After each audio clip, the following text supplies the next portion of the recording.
하나님의 말씀 보시겠습니다. 마태복음 5장입니다. 13절, 14절, 15절, 16절 공독하시겠습니다. 제가 읽습니다. 너희는 세상의 소금이니 소금이 만일 그 맛을 잃으면 무엇으로 짜게 하리요? 후에는 아무 쓸데없어 다만 밖에 버리고 사람에게 밟힐 뿐이니라. 너희는 세상의 빛이라. 산 위에 있는 동네가 숨기우지 못할 것이요 사람이 등불을 켜서 말 아래 두지 아니하고 등경 위에 두나니 이러므로 집안 모든 사람에게 비치느니라. 이같이 너희 빛을 사람 앞에 비치게 하여 저희로 너희 착한 행실을 보고 하늘에 계신 너희 아버지께 영광을 돌리게 하라. 아멘. 오늘 마태복음 산상수훈에서 주님께서 너희는 세상의 소금이라고 그럽니다. 그리고 두 번째로 소금이 만일 그 맛을 잃으면 무엇으로 짜게 하겠느냐. 후에는 아무 쓸데없어 다만 밖에 버려 사람에게 밟힐 뿐이다 라고 말씀하고 계세요. 이 본문의 해석을 보면, 산상수훈에 대한 해석을 보면 전형적인 전통적인 해석이 있는데 주석에도 거의 그렇게들 기록이 되어 있고 신학교 때에서도 그렇게 배웠어요. 저도 그렇게 배웠는데 어떻게 배우느냐. 소금은 첫째 부패를 막는 그 방부제 역할을 한다. 그러니까 성도는 세상에 나가서 세상의 부패를 막아야 한다. 둘째로 소금은 스스로 녹아서 그 짠맛을 내니까 성도는 세상에 나가서 스스로 녹는 그 순결한 희생을 함으로써 세상에서 짠맛을 내고 그리고 짠맛을 잃지 않는 삶을 살아야 한다라는 것이 오늘 본문의 거의 주된 그러한 가르침이었어요. 이 해석은 지금까지 전형적으로 가르쳐온 해석인데 이것은 본문 5장 13절만 놓고 보면 맞는 해석입니다. 그러나 주님께서 앞에 팔복을 말씀하시고 나서 하신 말씀입니다. 이 본문 말씀은 5장 13절에 세상의 소금이라는 이 말씀은 동떨어진 말씀이 아니라는 말씀입니다. 지금까지 산상수훈을 해석함에 있어서 거의 모든 해석이 5장, 6장, 7장에서 각절을 따로따로 띄어서 해석을 해왔어요. 그러므로 말미암아 주님이 말씀하신 이 가르침의 취지의 통일성에서 벗어나게 된 것입니다.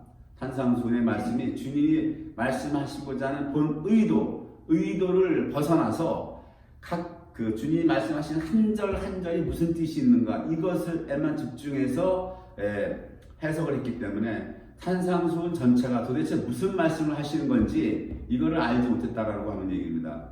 그래서 이거 산상수훈은 전체를 파악해야 되는데 오늘 너희는 세상의 소금이다라고 하신 이 말씀은 앞에 말씀드린 팔복에 붙어서 나오는 말씀이에요. 팔복과 연결된 말씀이란 말입니다. 너희는 세상의 빛이다라는 것도 팔복과 연결되어서 주님이 하시는 말씀이시지 주님이 지금 팔복을 말씀하시고 나서 팔복과 별도로 지금 따로 너희는 세상의 소금이다라고 말씀하시는 게 아니라는 것을 우리가 알아야 됩니다. 따라서 더 나아가서 산상수훈 전체의 말씀을 이제 우리가 그렇게 깨달아서 우리가 그렇게 사는 자가 세상에서 소금으로 사는 것이라 이렇게 되는 거예요. 팔복을. 그래서 팔복과 연결을 해서 해석을 해야 돼요. 이 오늘 세상의 소금이다라는 것은. 그러면 어떻게 이것을 연결해서 해석하게 됩니까? 자, 날마다 심령이 가난한 자, 그 자가 곧 천국이다. 그리고 그 자가 곧 세상의 소금이다라는 얘기예요. 이 말씀이 왜? 세상은 심령이 가난한 자로 살지 않는단다. 이 주님이 지금 이 말씀을 하고 계시는 거예요. 애통하는 자가 복이 있다. 그런 너희가 세상에서 소금이다. 세상은 애통하지 않는다. 이렇게 말씀하시고 계신 겁니다.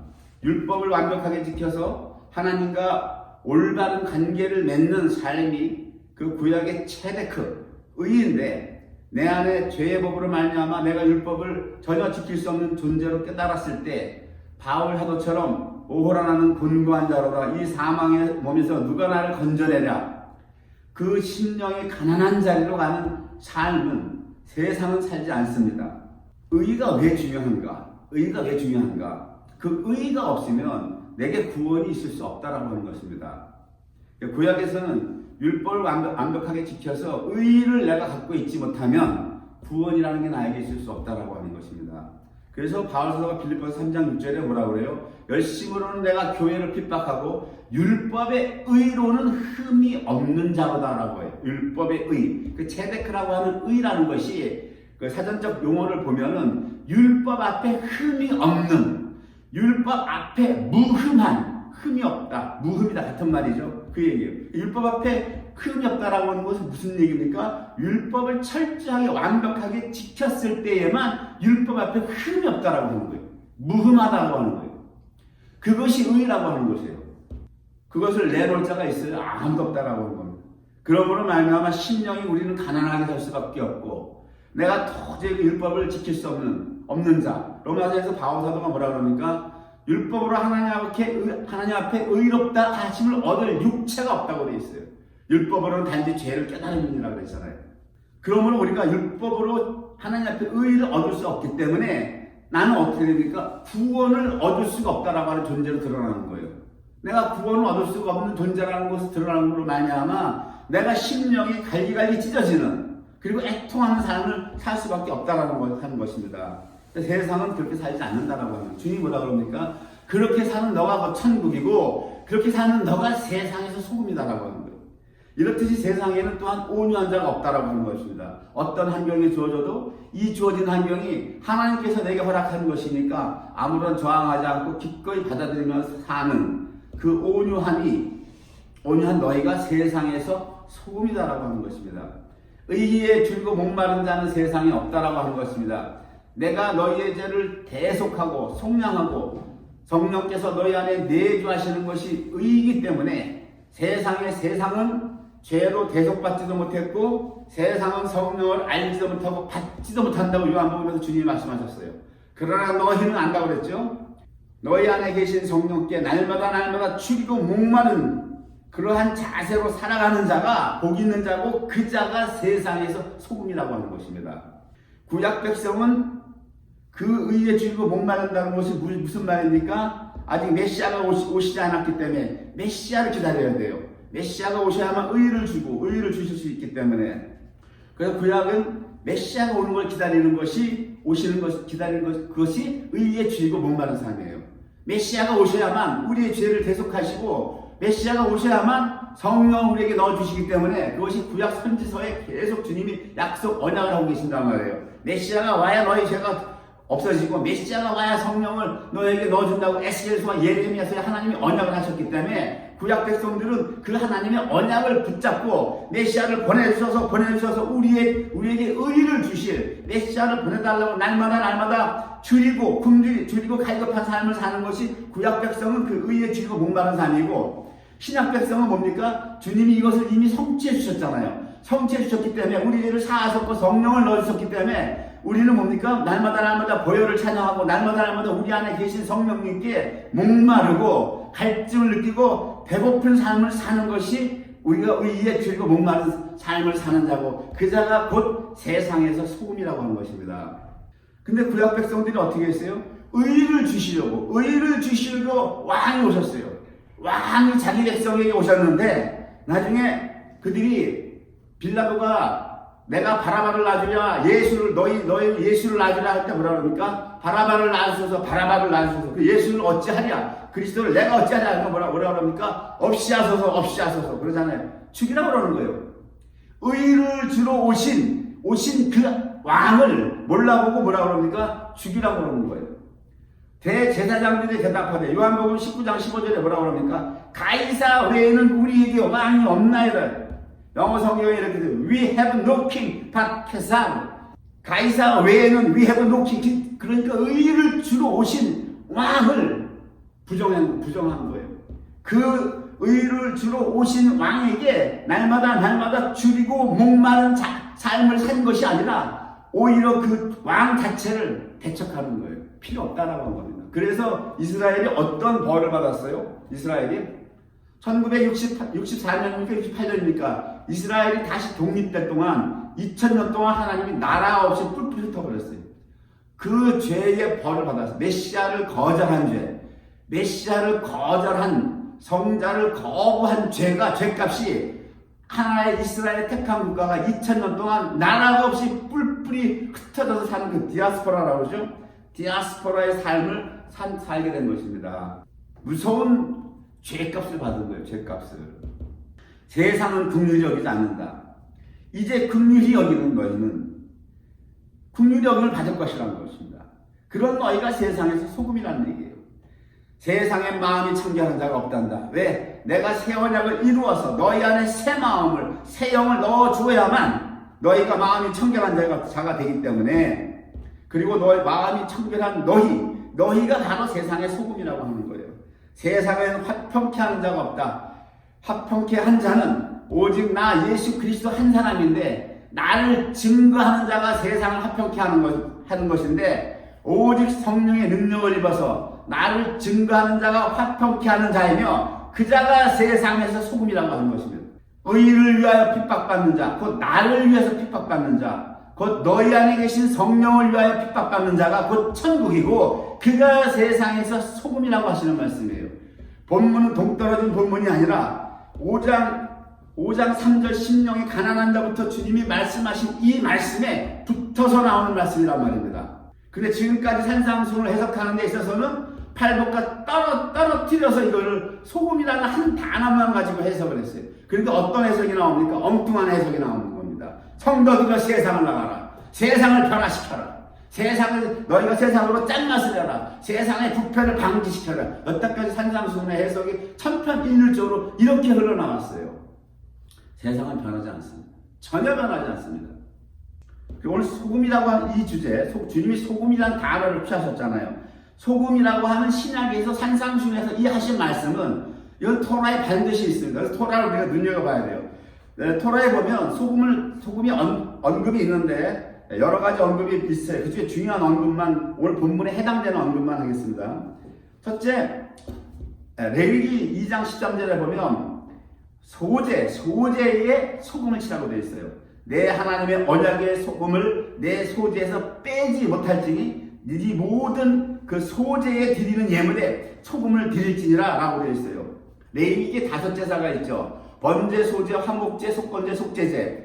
그리고 다른 제사들은 번제나 화목제, 속건제, 속제제는 소금이 필요가 없어요. 그냥 동물에게 드려지는 제물에게 안수하고 죽이고 드리면 되는 거예요. 불살르고 드리면 되는데, 이 소제는 그렇게 드리는 게 아니라, 소제는 동물로 드리는 게 아니란 말입니다.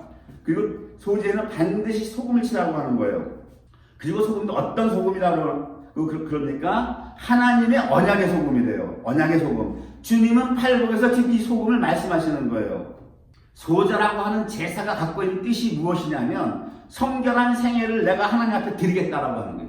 내가 이제까지는 내가 성결한 삶을 못 살았는데 앞으로 주님 앞에 내가 성결된 삶, 거룩한 삶을 내가 구별해서 드리겠습니다라는 제사가 소제인데, 이 소재에는 하나님의 언약의 소금을 치라고 하는 거예요. 반드시 치라고 하는 거예요. 이게 무슨 뜻입니까?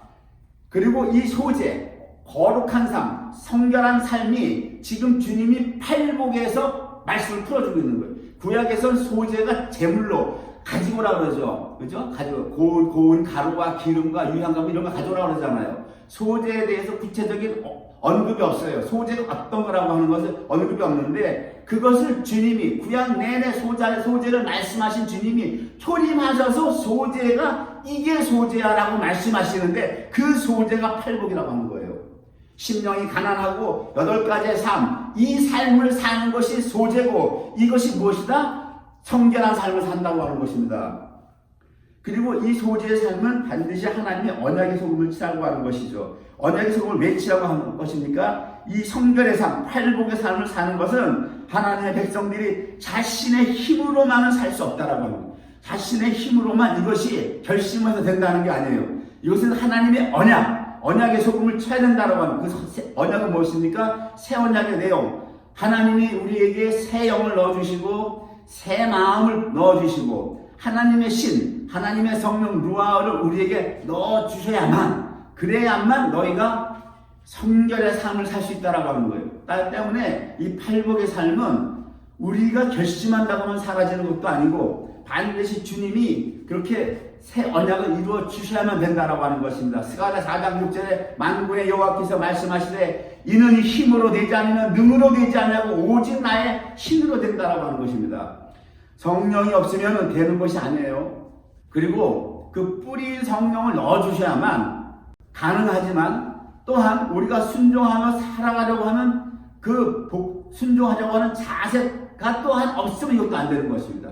두 가지가 함께 필요해요. 주님은 새 언약을 다 이루어 주셨는데 우리가 팔복을 살아야 되겠다고 하는 결연한 우리의 어떤 결기, 이게 없이는 팔복의 삶을 살 수 없다라고 하는 겁니다.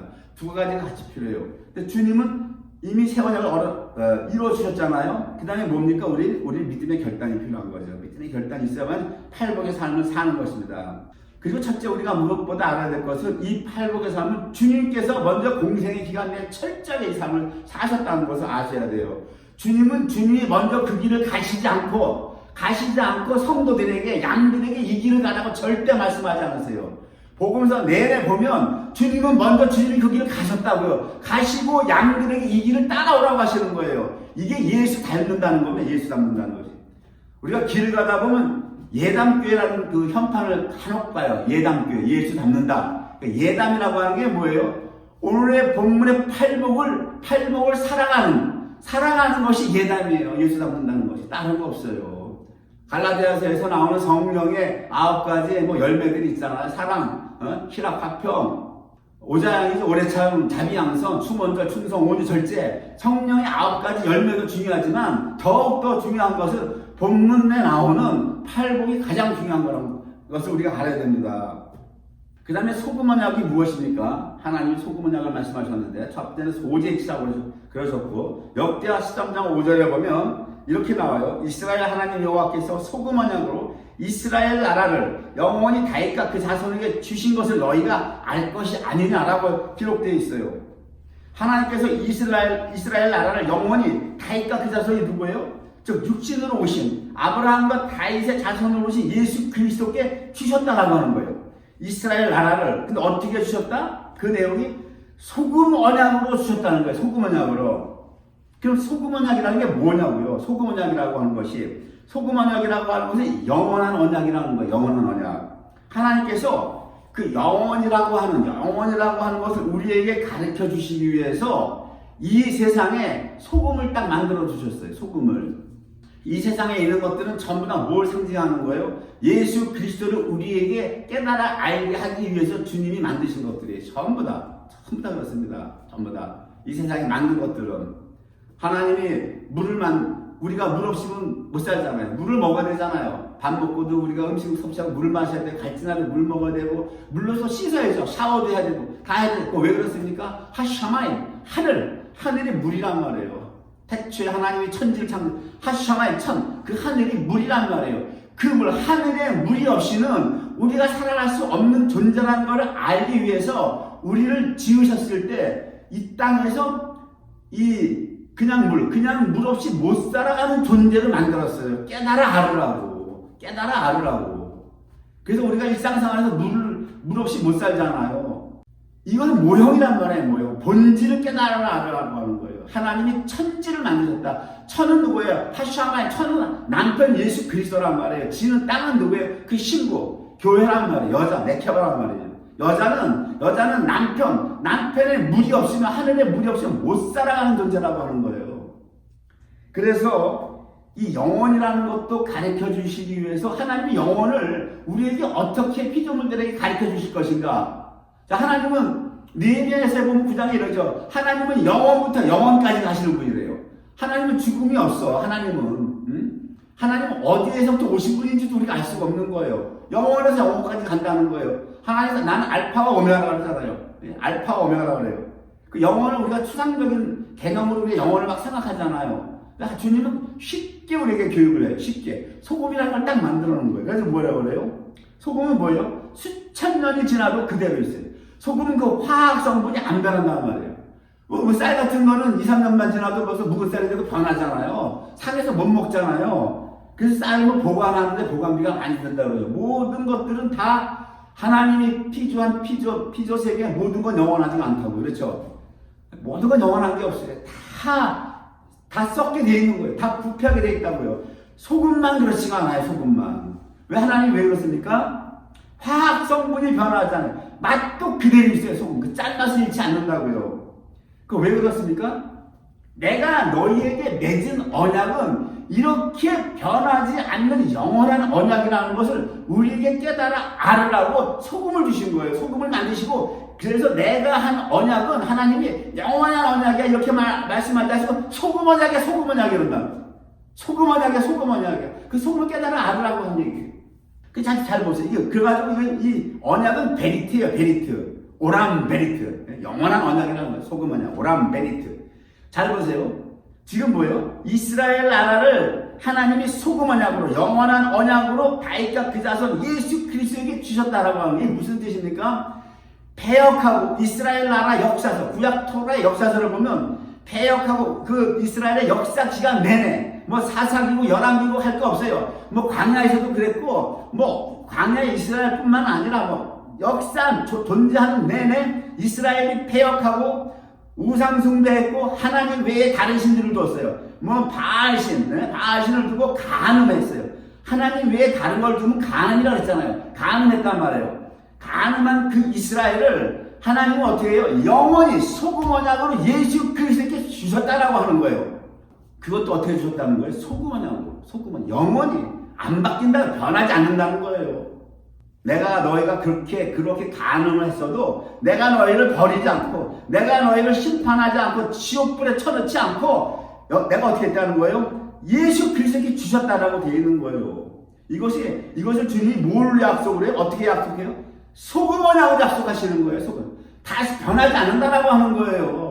이런 거를 못 보고 자꾸 예수 못 믿으면 뭐 지옥불 간다는 말을 자꾸 하고, 이게 뭐 대세가 돼버린 게 오늘날이니 이 복음을 전부 거꾸로 가르치고 있다고요, 지금. 이게 어떻게 된 노릇이냐고요, 도대체.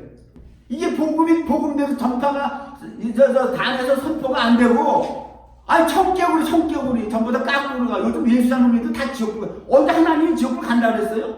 너희가 우상 숭배했잖아. 역사 내내. 너희가 내내 바알신 가서 섬겼잖아. 폐역했잖아. 그래도 나는 뭐다? 내 아들 예수 그리스도께 너희를 주었어. 근데 어떻게 주느냐? 영원한 언약, 소금 언약으로 역대하 13장 5절에 기록되어 있잖아요. 신약 성경에서 뭐라 그럽니까?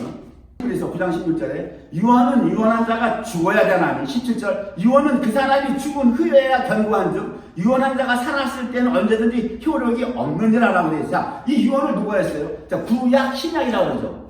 구약 신약이라고 하는 것이 구약은 옛 언약, 올드 테스트먼트, 신약은 뉴 테스트먼트, 새 언약이에요. 새 언약인데 이 언약이라는 말 속에는 무엇이 들어가 있냐면 유언이 들어가 있어요.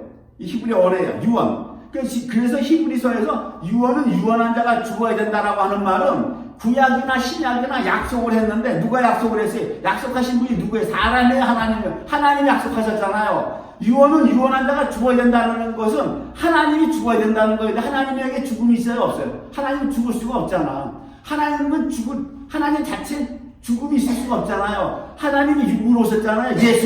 예수로 오신 육으로 오신 예수님이 죽어야 된다고 하는 얘기예요. 히브리서 지금 9장 16절이. 하나님은 영이신 하나님이 어떻게 죽을 수가 있냐고요. 영이신 하나님이. 요한복음에 하나님은 영이시라고 했잖아요. 영이신 하나님이 어떻게 죽을 수가 없는 거야. 그분이 육으로 오셨잖아요. 육으로 왜 오셨어요? 유언을 이루기 위해서. 유언은 유언한 자가 죽어야 된단 말이에요. 하나님이 죽으려면 어떻게 와야 돼? 육으로 오셔야 죽잖아요. 육체로 오셔야. 예? 그래서 죽지 않으면, 유언한 자가 살아있으면 아무리 주님이 내 언약이 소금 언약이야, 영원한 언약이라고 그냥 내내 말씀하셨어도 효력이 하나도 없다라고 히브리서 9장 16절에 말씀하는 17절에 하나님이 아무리 우리에게 언약을 했어도 그 유언한 자가 죽지 않으면 효력은 하나도 없다. 뭔 말이다? 요즘 말로 꽝이다래, 꽝. 그러니까 예수는 죽어야 된다는, 죽어야 그 유언이 효력 발생한다라고 하는 거예요. 이 누구예요? 가늠한 이스라엘 누구예요? 우리 얘기하는 거예요, 우리 얘기. 신부 얘기, 교회 얘기하는 거예요. 여자 얘기하는 겁니다. 내켜봐. 우리가 버림받지 않고 지옥불 안 가고 예수님에게 하나님이 주셨는데 이것은 그렇게 유언하신 분이 죽어야만 그 효력이 발생한다고 말씀하시고 계시는 것이고, 그렇게 유언하신 주님께서 2000년 전에 십자가를 지셨어요. 십자가를 지셨기 때문에 오늘 본문에서 너희는 세상의 소금이다라고 하는 것은 내가 구약 내내 말씀한 소금 언약, 영원한 언약, 너희가 패역하고 이스라엘 너희가 우상 숭배하고 바알 신으로 두고 나를 떠나서 간음했지만 하나님께서 너희를 그 다윗의 자손 예수 그리스도께 주신 그 영원한 언약을 이루어낸 그 영원한 언약을 이루어낸 그 언약 백성이라고 하는 거예요. 너희는 버림받지 않는 백성이라고 하는 거예요. 지금 너희는 세상의 소금이니 이 얘기는 너희는 버림받지 않는 백성이라고 해요. 너희는 버림받을 짓을 수없이 역사가 존재하는 기간 내내 했지만 버림받지 아니하는 언약 백성이라는 뜻이 이 소금이라는 것에 같이 함축되어 있다고요. 함축되어 있고 이제는 소금 언약 백성으로서 이제는 어떻게 된다 하라는 거예요? 이러한 팔복의 삶을 살라고 하는 거예요.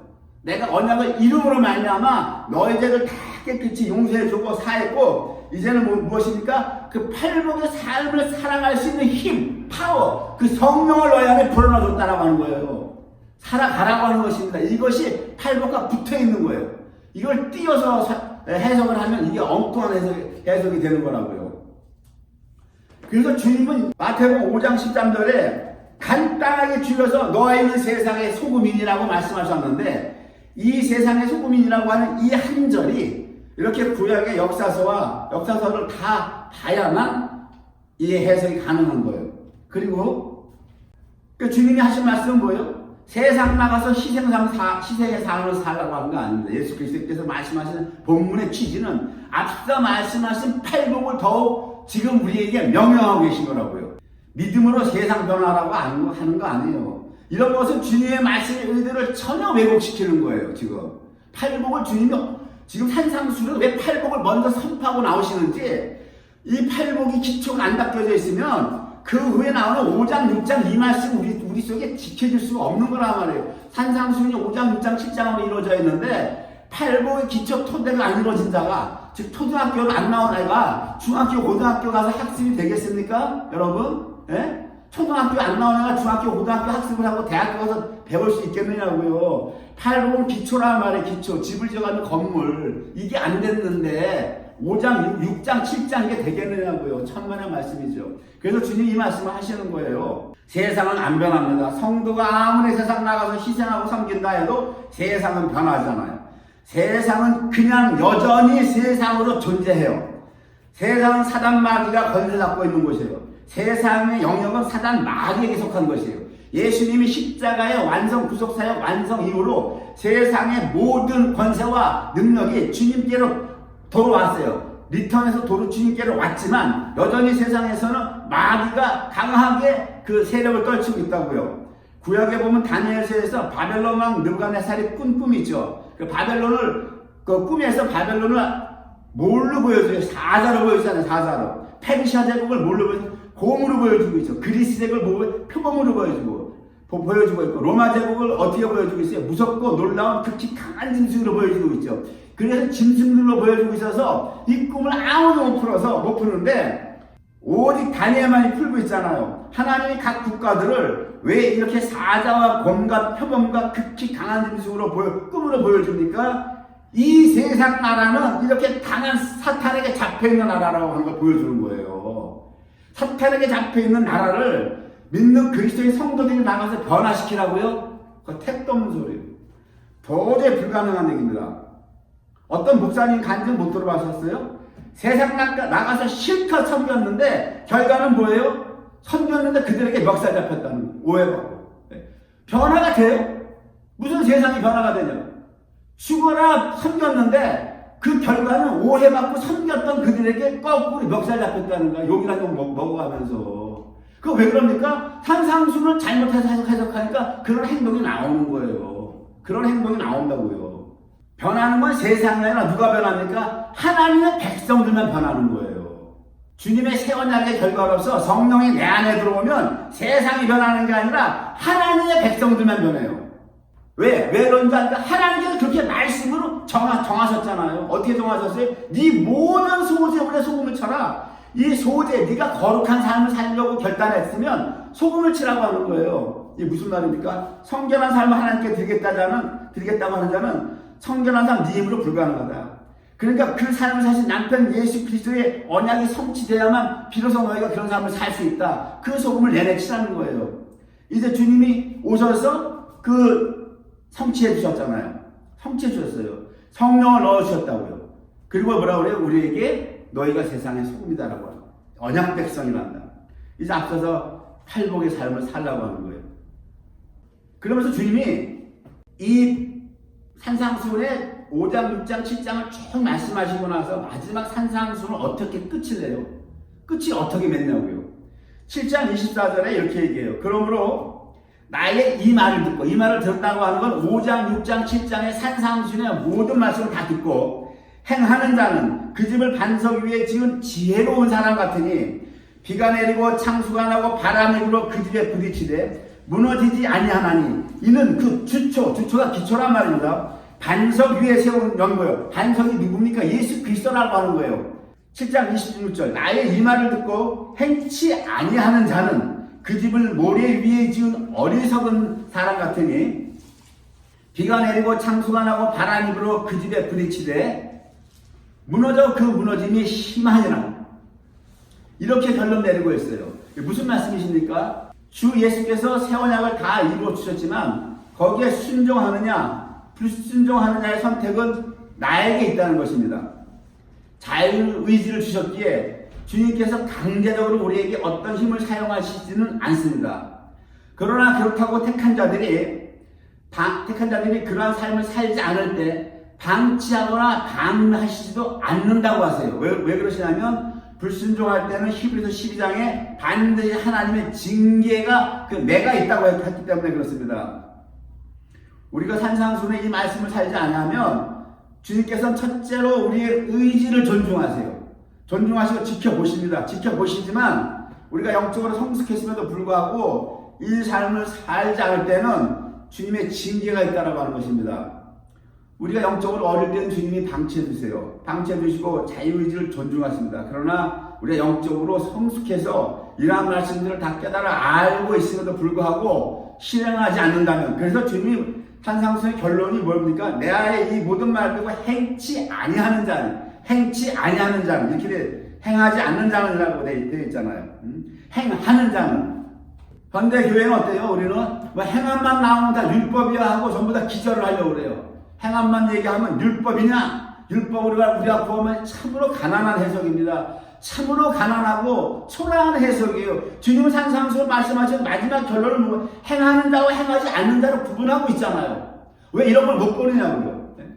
우리가 주님께서 나의 이 말을 듣고 행하는 자, 여기에 우리가 눈이 띄어야 합니다. 여기에 눈이 띄어져야 돼요. 은혜의 기독교 맞습니다. 구원이 인간의 힘이 전혀 필요 없는 십자가의 그 사랑, 그 긍휼, 그 은혜로, 하나님의 그 은혜로 구원을 우리가 얻었어요. 이것은 영의 구원입니다. 영의 구원. 그러나 이 땅에서 살아가는 동안 우리가 받은 이 영에 우리의 혼이 종속되어서 우리의 육이 따라가야 되는 거예요. 이것이 바로 행함입니다. 이것이 혼의 구원이에요. 성경은 영의 구원과 혼의 구원과 육의 구원 셋으로 나눠서 말씀하고 있어요.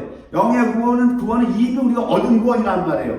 영의 구원은 이미 얻은 구원이에요. 주님이 우리를 가나안 땅에 있는 우리를 주님께서 어떻게 십자가의 구속과 대속으로 말미암아 이미 우리를 젖과 꿀이 흐르는 땅으로 만들어 주셨다고요. 우리 영이 구원 받았다라고 하는 것입니다. 그러나 젖과 꿀이 흐르는 땅이 되었지만 우리의 혼은 따라가야 되는 거예요. 따라가야 되기 때문에 주님께서 산상수훈에서 어떻게 됩니까? 이 말을 듣고 행하는 자와 행치 않는 자로 갈라놓고 있어요. 그 구원을 지금 우리가 영이 구원받은 은혜로 구원받은 여기만 깨닫고 알아가지고 행함만 얘기하면 율법이냐라고 얘기하고 이렇게 가난한 해석, 초라한 해석을 자꾸 내놓는단 말이에요. 성경은 구원이 절대 한 가지가 아니라고 얘기하고 있습니다. 영의 구원이 있고 혼의 구원이 있고 육의 구원이 있어요. 육은 앞으로 우리가 부활로 구원을 받아야 할 것이라고 분명히 성경은 얘기하고 있습니다. 육은 구원을 받아야 할 것이고 혼은 현재 우리가 구원을 이루어 나가라라고 얘기해요. 구원을 이루어 나가라. 영은 뭡니까? 영의 구원은 이미 얻었다라고 하는 거예요. 무엇으로? 그 은혜로 말미암아 얻었다라고 얘기하고 있는 것입니다. 팔복음 하나님의 언약 백성들이 이 땅에 살면서 평생 가슴에 품고 지켜나가야 할 그리스도의 새 계명이요 명령인 것입니다. 세상 사람들은 아닙니다. 그러므로 하나님의 영광이 드러나는 것입니다. 자기가 자기의 주인이 되어 사는 세상은 팔복의 그 뜻을 알 수도 없고 살 수도 없는 것입니다. 시편 29편 10절에 이렇게 되어 있어요. 여호와께서 홍수 때에 좌정하셨으며 여호와께서 영영토록 왕으로 좌정하시도다. 그리고 11절에는 뭐라고 되어 있습니까? 여호와께서 자기 백성에게 힘을 주시며 여호와께서 자기 백성에게 평강의 복을 주시리로다. 이렇게 말씀이 기록되어 있습니다. 하나님의 절대 주권과 영광이 사랑하는 택한 백성들이 자기를 부정하는 십자가의 삶을 사는 이 팔복의 삶 속에서 드러납니다. 사랑과 은혜의 영광, 그것이 드러나고 있어요. 또 한편 자기 부정, 자기 부인이 없는 자기가 왕된 삶을 사는 무리들, 여호와를 알지 못하는 무리들에게는 심판하실 수밖에 없는 하나님의 공의가 드러나고, 그렇게 홍수로 심판하여 멸하시는 하나님의 주권과 왕으로 멸망해서 죽어가는 그들 위에 좌정하시는 공의의 영광이 드러나는 것입니다. 주님의 재림하는 마지막 때도 똑같은 현상이 벌어지는 것입니다. 하나님의 영광은 양쪽에서 같이 나는 것입니다. 한쪽은 하나님의 긍휼하심과 은혜를 입은 하나님의 백성들에게는 하나님의 은혜의 영광, 하나님의 사랑과 긍휼의 영광이 드러나고, 하나님을 알지 못하고 하나님을 부인하고 하나님을 거절하는 사람들에게는 공의로 심판하시면서 그 위에 좌정하셔서 그 모든 불순종한 무리들을 멸하시면서 여호와께서 영영토록 왕으로 좌정해서 앉으시는 거예요.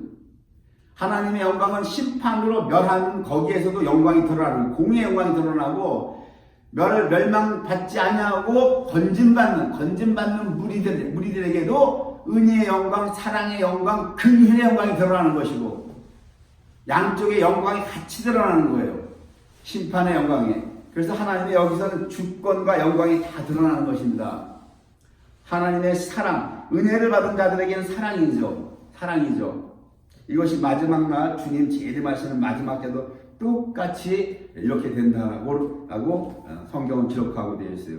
에베소서 2장 23절, 너희도 성령 안에서 하나님이 거하실 처소가 되기 위하여 예수 안에서 함께 지어져 가느니라 라고 바울사도가 서신에서 기록하고 있거든요.